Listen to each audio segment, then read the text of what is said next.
This is the power adapter to the ADT box that wirelessly communicates back to their head office.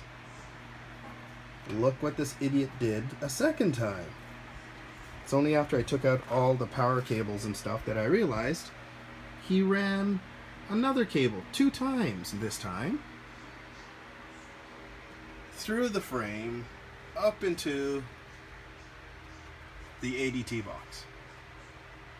So at this point, I'm going to see if I can yank that myself.